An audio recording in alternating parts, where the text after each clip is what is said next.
Ocala's information station, 1370 WOCA. Ocala.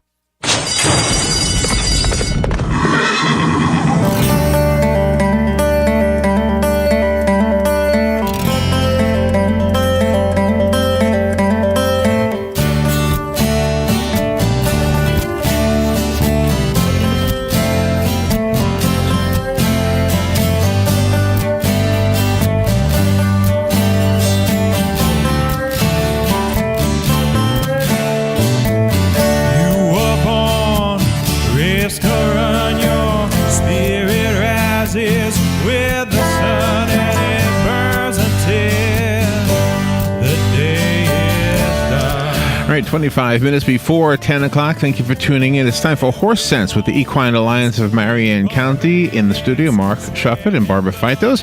And on the phone is Crystal Ferning, and I believe Dory is over there as well, somewhere, wherever they are. Good morning. Good morning to Barbara and Mark. Good morning. How are you? And Crystal, good morning to you. Good. Thank you very much. Crystal, you there? Good morning. We're here. The Dory is here, and we're here with a very handsome gentleman, Brent Fernand. He's related. And good morning. She's my publicist. Were you guys going somewhere on a bus? They're leaving this morning. Yeah. Yeah, we're all sitting here with our champagne mimosas, and we're getting ready to head down to Gulfstream Park with a lot of people from the industry and a lot of people out of the industry, business owners, farm owners, teachers.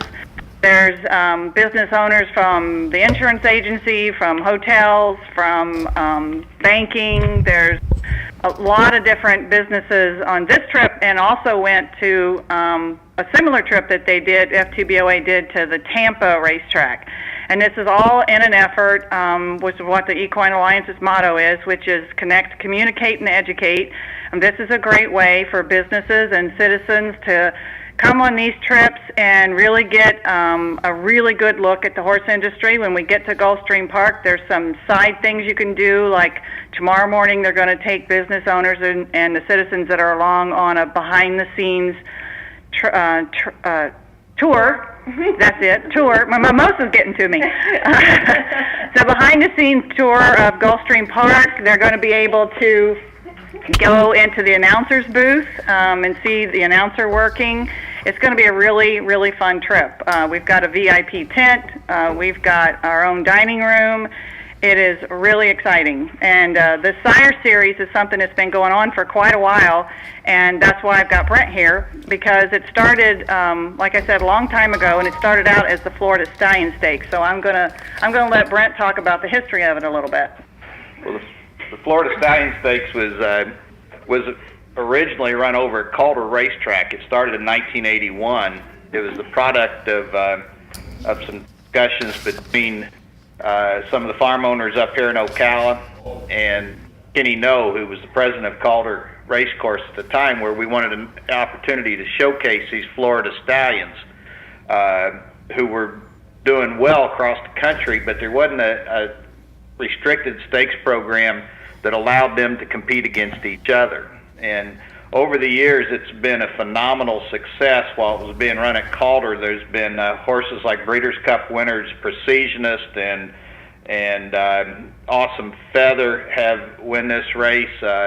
Champions, wonderful race horses like Jackson Bend, and during that time, it has kind of matured and went through a series of changes. Most recently, when Gulfstream Park made a deal to take over the entire racing season in South Florida, the race moved over to Gulfstream Park, and now it's called Florida Sire Stakes.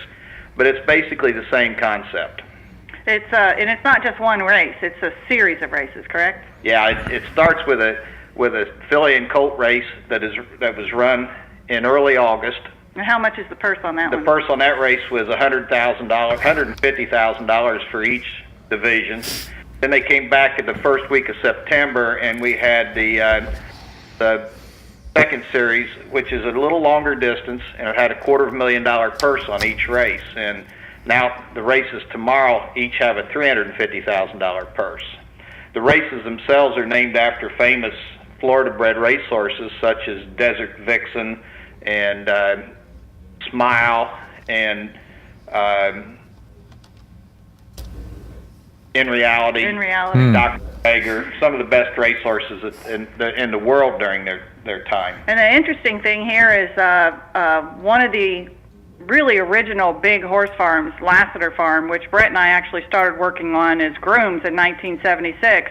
Dan Lassiter was one of the gentlemen that first came up with this idea. I happen to be fortunate enough to be sitting in a room today that he called Kenny No.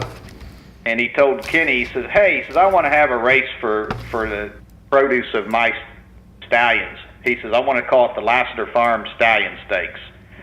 And Kenny said, Dan, we can't do that. The next thing you know, we'd be having a Ocala Stud Stallion Stakes and a Tartan Farm Stallion Stakes. We can't do that. And so Lassiter says, well, just let them all run in my race. We'll just run against each other. He says, I think we can beat them anyways. That's where the theory for this whole thing came.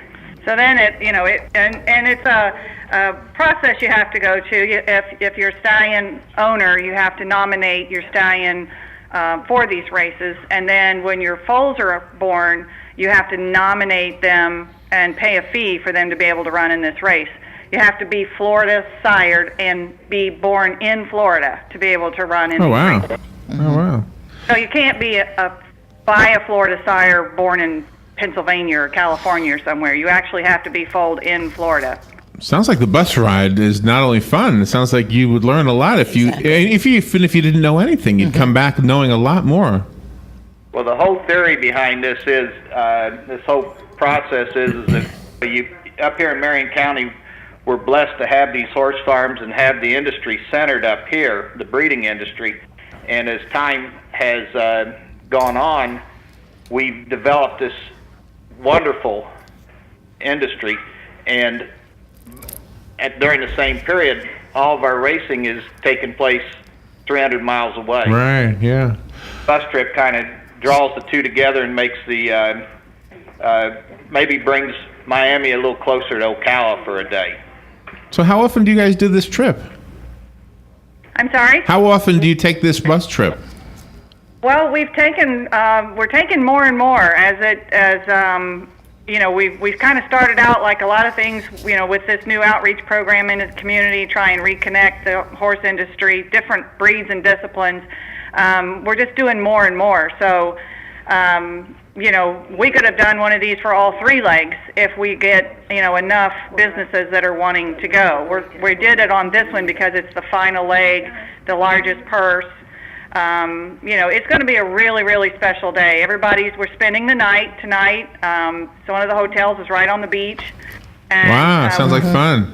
We'll have a cocktail party tonight down at Gulfstream, and then tomorrow, like I said, we have our own dining room and our own tent down by the track.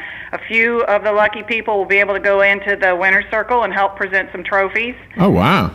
Yeah, it's going to be really cool. And then one thing, I think we need to load up here. They're waiting for us. But one of the things I wanted to mention was our sponsor is BG Farms from here in Ocala, Bobby Genesis Farm. BG Equestrian Resort. Yes. And we have with us Karina.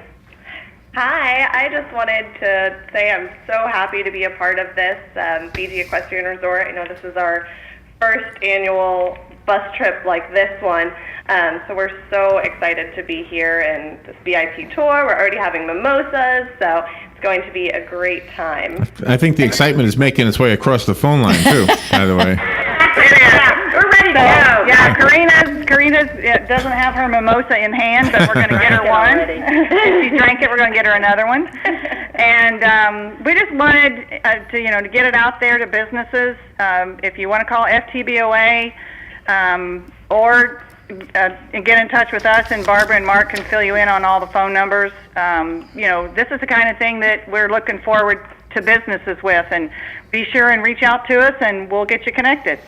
All right. So are you guys heading out now? It sounds Heading like out now, and we will now. check us on Facebook. We're going to be posting pictures this weekend. All right. I feel left out. Do you guys feel left out? That's okay. They're Mark? ready to go. Yeah. All right. Well, you guys be careful. Have fun. All right. Bye-bye, guys. Bye-bye. All right. Wow. They are. Boy, that does sound like fun, doesn't it? Yeah.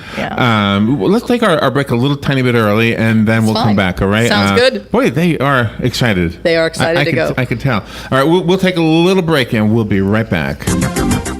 The weather is brought to you by myfwc.com. Safe boating is no accident. It'll be partly sunny and very warm today with a shower and thunderstorm around this afternoon, the high 86 to 90. Partly to mostly cloudy tonight with a shower or thunderstorm around those 70 to 74. For tomorrow, variable cloudiness and not as warm with a shower or thunderstorm through the early afternoon hours, the high 81 to 85. For Sunday, mostly sunny and comfortable, highs in the 70s. From the Florida Weather Center, I'm meteorologist Joe Lundberg. Insurance, payroll, taxes, workers' comp? How am I expected to keep up with this? APB.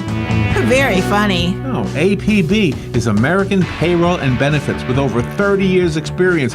Count on APB to save real time and money on workers' comp and payroll costs, filing taxes, all that frustrating and time-consuming employee paperwork. Thanks, tall, dark, and smart. Call APB today at 352-624-1999. Welcome to Infinite Natural Day Spa. We offer massage, facial, waxing, and hydrotherapy with body scrub.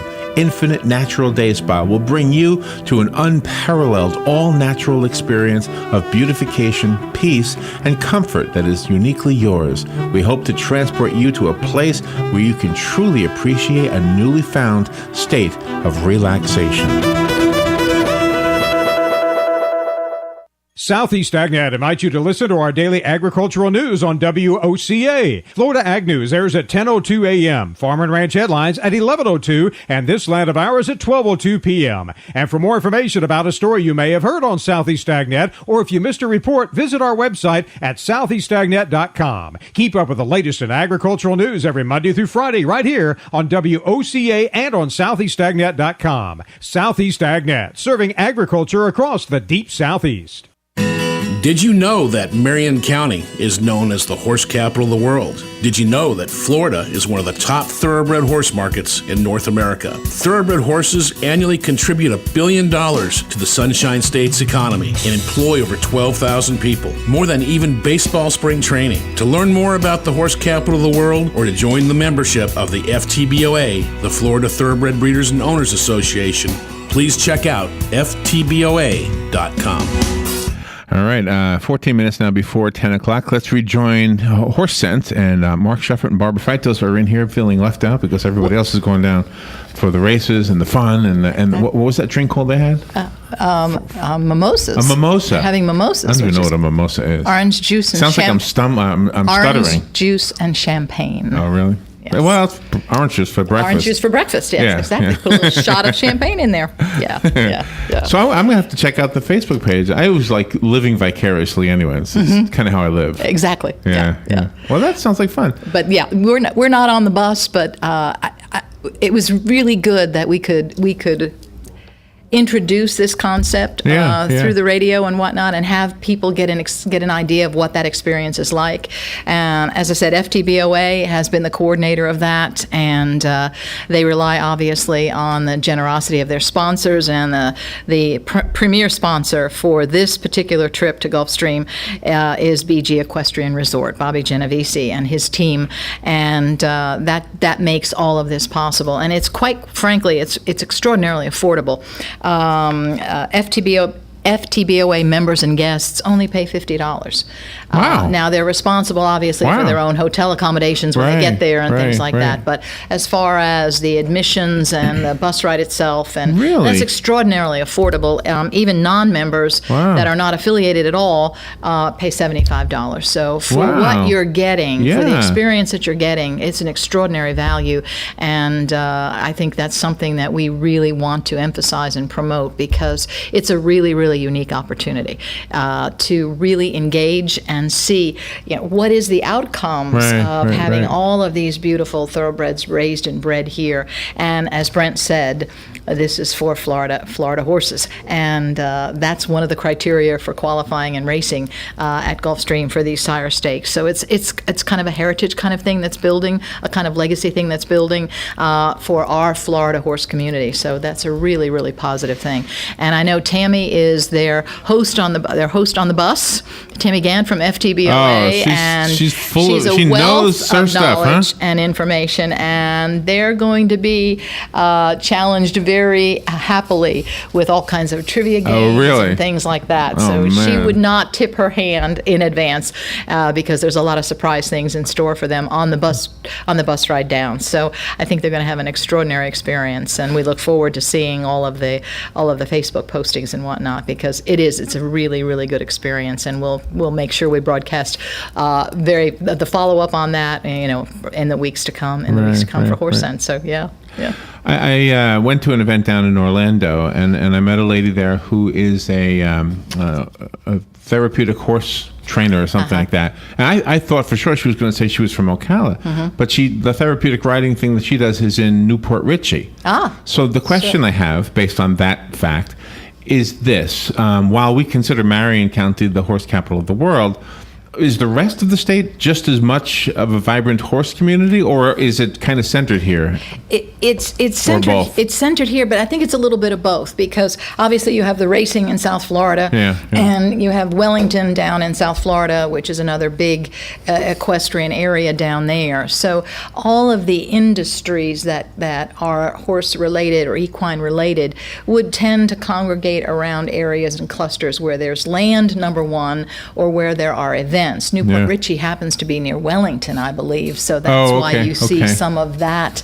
And there are shows that are held down there that people in the industry here participate in as well. So there's that sharing of those commonalities in terms of where the main hubs are, and then the support industries for equine come up around those main hubs. Is it for the same reasons, because of the soil?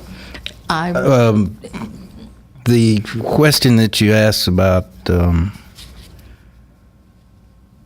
amount of horses in the state and around, and Barbara's answers are all correct, and there's horses all over. When the survey was done, there was nearly 500,000 horses in the state.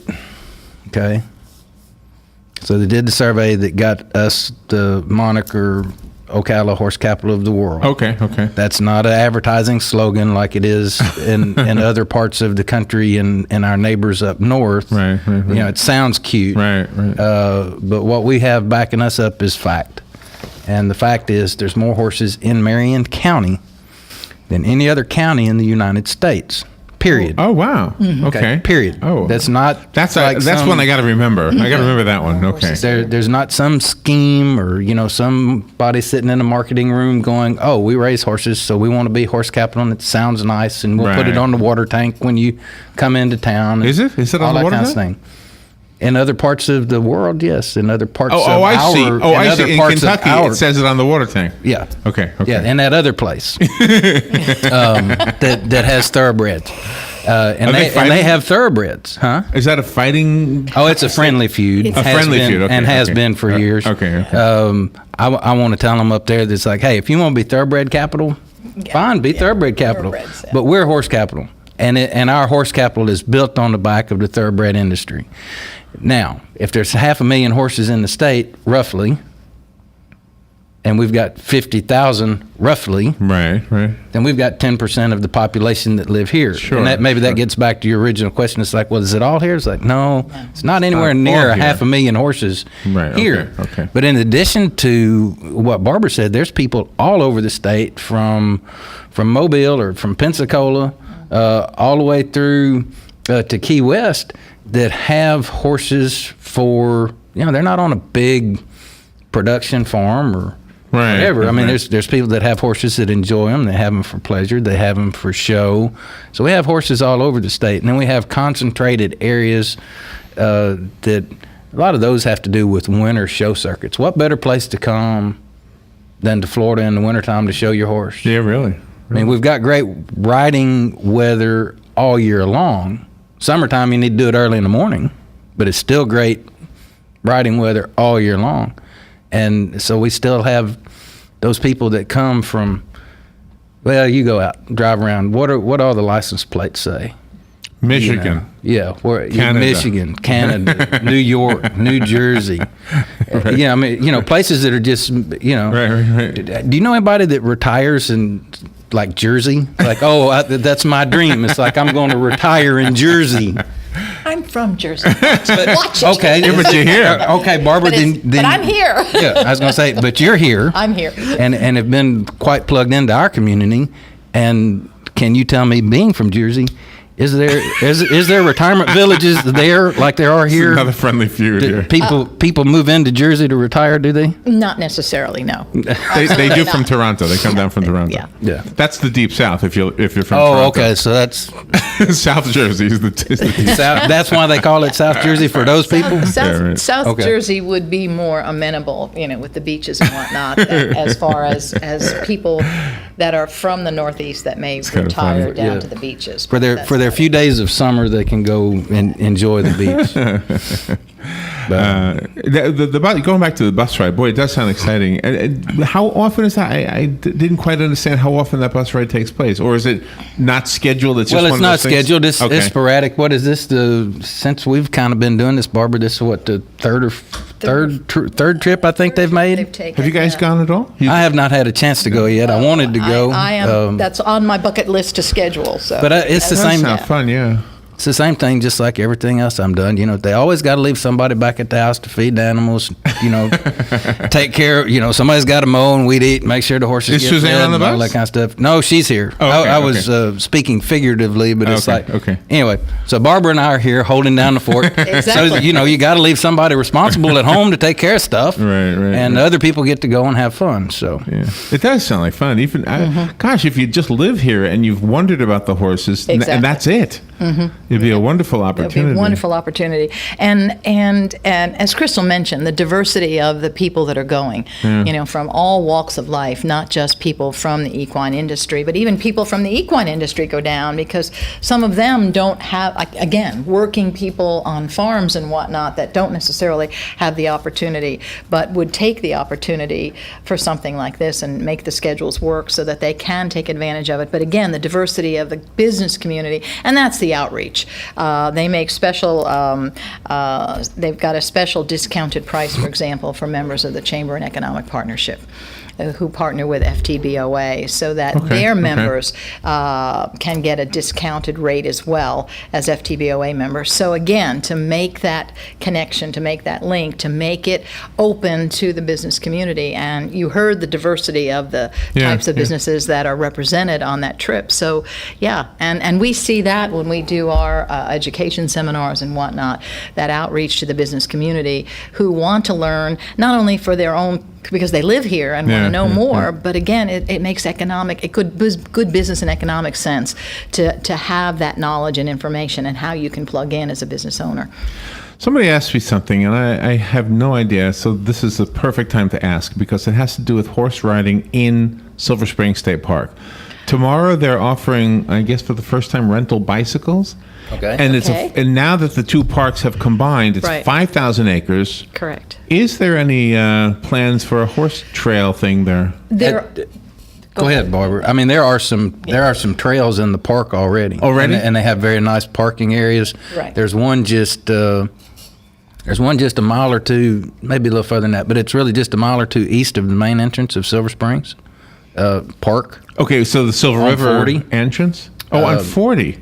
Yeah, if you're going east on 40, past the main Silver Springs Park entrance, and you go another mile or two in the area just before you get to 326. Okay. There's an entrance there, and I say that's new. It's been there 2 or 3 years, but it's one of the newer trailheads. Yeah. It's an honor system kind of thing. So you pull in there with your horse and trailer up to the gate. There's a box where has instructions of leave your cash here and take one of these little parking passes and put it on your truck. Go back here and park. There's plenty of nice parking back there, and then there's several miles of trail to ride your horse back there on that side of the river. It doesn't quite go down. I've not been on that trail yet. I want to go. I don't think it goes quite down to the river. It gets close. Gets close. But yeah, there's wow. So the answer, it's not something in the future; it's already there. Yeah, it's all about the connectivity. The Florida greenways and all of those trailheads and whatnot. The whole idea was to make those connections so that people could go as far as they wanted to, or just do segments of it. Of course, the acquisition of the Avatar property in Indian Prairie. Yes, I think that. Prairie. Yes. That is run by the U.S. Forestry Service, but the acquisition of that 4,000 acres from the Florida Forever Funds a number of years ago, and Marion County participated in that acquisition as well. That opened up a whole series of trails, and the long-range plan for that is all of that connectivity, because that property connects to the Silver River State Park, and so you get that connectivity, and that's what's happening now. And I think that the trailhead that Mark referenced is part of that Avatar property, so it's there, or it's adjacent to it. Maybe it's adjacent to it. It's on. I think that's on Barge Canal property. But anyway, Larry, are you getting an idea of why we're horse capital of the world? We don't just have just have thoroughbreds here. We've got trails and all kinds of breeds and the best of many breeds and lots of ways to enjoy horses in Marion County. That's what makes us horse capital of the world. Yeah, I love this show. I'm glad you guys started to do this, and it's just very exciting, everything we hear about. Well, thank you both, Barbara and Mark. And go to the Facebook page. That's something we always want to encourage people. Facebook page. Check us out at Horse Sense Ocala. Horse Sense Ocala, and upcoming event, Horse Sense 3, Wednesday, October 15th, 5 to 7 p.m. Ocala Breeder Sale ITW. So make sure you get there. All right. Mark and Barbara, thank you. Thank you. We'll be right back. See you next week. Broadcasting from the Paddock Mall Studios, this is WOCA, Ocala, Gainesville, The Villages, 1370 AM, 96.3 FM, The Source.